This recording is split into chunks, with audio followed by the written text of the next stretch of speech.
اور جانتے بھی سارا ہیں. یہ گمان نہیں رکھنا چاہیے دل میں کسی کو. اور پھر یہ ہے کہ ان سے اللہ رب العزت نہیں پوچھیں گے جنہوں نے بغیر اس نیت کے کہ کوئی فراڈ کرنا ہے, کوئی دھوکہ دہی کرنی ہے, کسی کو چیٹ کرنا ہے, کسی کو ڈیسیو کرنا ہے, کسی کا حق مارنا ہے, کسی کا حق کھا جانا ہے, کہیں کسی کی ڈنڈی مار کے حیثیت کو نیچے کرنا ہے اور کسی کی خوشامد کر کے حیثیت کو اوپر کرنا ہے. جو ان انٹینشنلی بغیر ارادے کے کبھی قسم کھائے گا اور قسم پہ کھڑا نہیں رہ سکے گا, اس کی پرسش نہیں ہوگی. دیکھیے, جب میں کہتا ہوں کہ یہ دین فطرت ہے تو میں نہیں کہتا, یہ قرآن کہتا ہے. جب یہ میں کہتا ہوں کہ یہ چلتا پھرتا ہے تو یہ میں نہیں کہتا, یہ قرآن کہتا ہے. جب یہ میں کہتا ہوں کہ اٹ از اے لائف بک تو یہ میں نہیں کہتا, یہ قرآن کہتا ہے. جب یہ میں کہتا ہوں کہ یہ میرے اور آپ کے لیے ہے تو یہ میں نہیں کہتا, یہ قرآن کہتا ہے. اور اسی لمحے میں ہر لیکچر میں جو بات عرض کرتا ہوں وہ بھی آپ سے عرض کروں کہ جو میں کہہ رہا ہوں, قرآن کی زبان بول رہا ہوں, اس کو جاننے کے لیے قرآن کو کھولنا ضروری ہے. میری آپ سے درخواست ہے, ایک پارہ پڑھیں, ایک رکوع پڑھیں, ایک لائن پڑھیں. آپ ضرور ترجمے کے ساتھ قرآن حکیم کو روزانہ کھولنے کی کوشش کریں. یہ سارے راز مجھ سمیت سب پہ کھل سکتے ہیں. دوسری بات, بہت امپورٹنٹ بات, but he will call you to account for what that which your hearts have earned. لیکن اگر دلوں کے اندر کوئی نیت اور تھی اور بظاہر کسی اور طرف قسم کھائی گئی, دل کے اندر وسوسہ اور تھا, گمان اور تھا, قسم کھاتے وقت نیت اور ارادہ اور نظر دوسری طرف تھی, کسی مالی منفعت پہ تھی, ایسے لوگوں کو قسم کا جواب اللہ کے حضور ضرور دینا پڑے گا. اکاؤنٹیبلٹی کا لفظ استعمال کیا گیا. God will call you to account for such oaths. جو اس طرح کی قسمیں کھائیں گے اللہ رب العزت ان کا احتساب کریں گے. اور اللہ رب العزت کا احتساب ظاہر ہے یہ دنیا داری والا احتساب نہیں ہے جہاں سفارش بھی چل سکتی ہے, جہاں پہیا بھی لگ سکتا ہے, جہاں رشوت بھی لگ سکتی ہے, جہاں پہ اثر و رسوخ بھی کسی کا کام آ سکتا ہے. یہ وہ احتساب ہے جہاں باپ, ماں, بہن, بھائی, بچہ, رہنما کوئی آپ کے کام نہیں آ سکتا.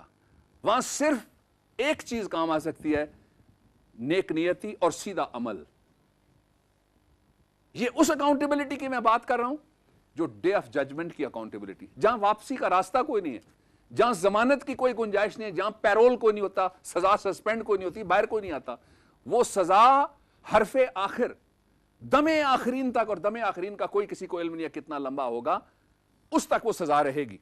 And Allah is often forgiving and most forbearing. قرآن حکیم کی خوبصورتی یہ ہے کہ جہاں اللہ رب العزت نے تعزیر کی بات کی ہے, جہاں اللہ رب العزت نے عذاب کی بات کی ہے, جہاں اللہ رب العزت نے سختی, اور جہاں اللہ رب العزت نے اکاؤنٹیبلٹی کی بات کی ہے, وہاں ہر صورت میں یہ آپ کو scheme of talking to the people, talking to the humanity, یہ آپ کو ضرور نظر آئے گی. اللہ رب العزت نے ساتھ یہ بھی ارشاد فرما دیا, میں تو بخش دینے والا بھی ہوں, میں تو معاف کرنے والا بھی ہوں, میں درگزر کرنے والا ہوں, میں برداشت کرنے والا ہوں. لفظ آئے ہیں فاربیئرنگ, میں برداشت بھی کر لیتا ہوں, میں غلطیوں سے صرف نظر بھی کر دیتا ہوں, میں ادھر بھی دیکھ لیتا ہوں. شرط کیا ہے؟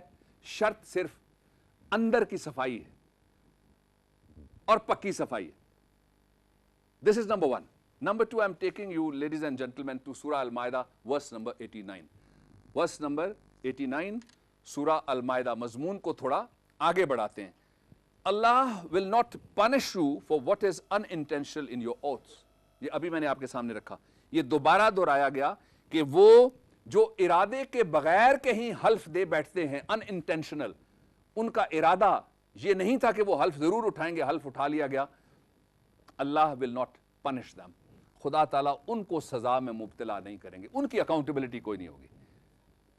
میں نے یہاں ایک پہلے لیکچر میں اسی جو اب چل رہا ہے بتانا بھول گئے کہ جو چل رہا ہے ہمارا لیکچر, یہ آج 5واں ہے doctrine of Islamic criminal laws کے سلسلے کا, یہ 5واں لیکچر ہے. ابھی ہم صرف ایک مضمون پہ یہ 5ویں دفعہ ہم بات کر رہے ہیں, doctrine of Islamic criminal laws. اس کے اندر ایک جگہ میں نے آپ کو بتایا, جب میں قتل کی قسمیں بتا رہا تھا تو وہاں میں نے قتل خطا کا اور قتل بسبب کا, بغیر ارادے کے قتل کا ذکر کیا, اور میں نے کہا کہ ان کی سزائیں مختلف ہیں.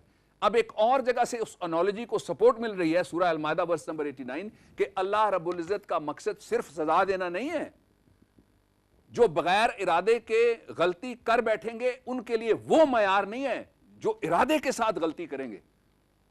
کسی کا روزہ نہیں ہے, گھر کے اندر بیٹھے رہنا اور بات ہے, لیکن اگر کوئی کپ پکڑ کے دالان میں چلا جائے, کوئی ٹیرس کے اوپر جا کے کپ پکڑ کے کھڑا ہو جائے, کوئی گاڑی میں کچھ کھانے یا پینے کی کوشش کرے, یہ بالکل دوسری بات ہے. وہاں روزہ کس طرح سے کیا, اس کا اور اس کے مالک کا معاملہ ہے.